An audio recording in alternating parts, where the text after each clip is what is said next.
പെട്ടെന്നുണ്ടാവുന്ന ചില തോന്നലുകൾ, ചില പ്ലാനിങ്ങുകൾ അതൊക്കെ നല്ല അടിപൊളിയായിരിക്കും കേട്ടോ. അങ്ങനെയുള്ളൊരു കാര്യമാണ് ഇന്ന് ഡ്യൂട്ടി കഴിഞ്ഞപ്പോൾ നമുക്കിന്ന് പുറത്തു പോയിട്ട് എന്തെങ്കിലും കഴിച്ചാലോ എന്നുള്ളൊരു ചോദ്യം. ആട്ടെ എന്ന് പറഞ്ഞ് ബ്രേക്കൊക്കെ എടുത്തിട്ട് നമ്മുടെ ആൾ കൂടെ വന്നു കേട്ടോ. പിന്നെ ഒന്നും നോക്കിയില്ല, നേരെ വിട്ടു ജർമ്മൻകാരുടെ വളരെ സ്പെഷ്യലായിട്ടുള്ള അവരുടെ ഫേവറേറ്റ് ഐറ്റം തന്നെ കഴിച്ചേക്കാമെന്ന് വിചാരിച്ചു. ബ്രാറ്റ് വൂസ്റ്റും പോമസും. ഇത് പറയുന്ന പോലെ തന്നെ ജർമ്മൻകാരുടെ ഫേവറേറ്റ് ആണ് കേട്ടോ. എത്ര കഴിച്ചാലും ഇവർക്ക് മടുക്കാത്തൊരു സാധനം ഉണ്ടെങ്കിൽ ഇതാണ്. പിന്നെ എനിക്ക് ആദ്യമൊന്നും വലിയ ഇഷ്ടമൊന്നും ഉണ്ടായിരുന്നില്ല. പിന്നെ എന്തൊക്കെയോ കഴിച്ച് അങ്ങ് ഇഷ്ടപ്പെട്ടു പോയി. ഇപ്പം അങ്ങ് ഇഷ്ടമാണ് കേട്ടോ. പിന്നെ ഫാസ്റ്റ് ഫുഡാണല്ലോ, അതുകൊണ്ട് നമ്മളങ്ങനെ എപ്പോഴും കഴിക്കാറൊന്നുമില്ല. എന്നാലും ഇത് നല്ല അടിപൊളിയായിരുന്നു കേട്ടോ.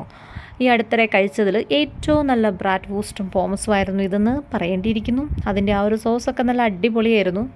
എന്ത് തന്നെയായാലും അധികമൊന്നും പ്ലാൻ ചെയ്യാതെ പെട്ടെന്ന് പോയി കഴിച്ചുകൊണ്ടാണോ അല്ലെങ്കിൽ പെട്ടെന്ന് കണ്ടുപിടിച്ച കടയായതുകൊണ്ടാണോ എന്നറിയില്ല, സംഭവം നല്ല അടിപൊളിയായിരുന്നു. നല്ലൊരു റിഫ്രഷ്മെൻറ്റ് ഉണ്ടായിരുന്നു കേട്ടോ. ഇങ്ങനെയുള്ള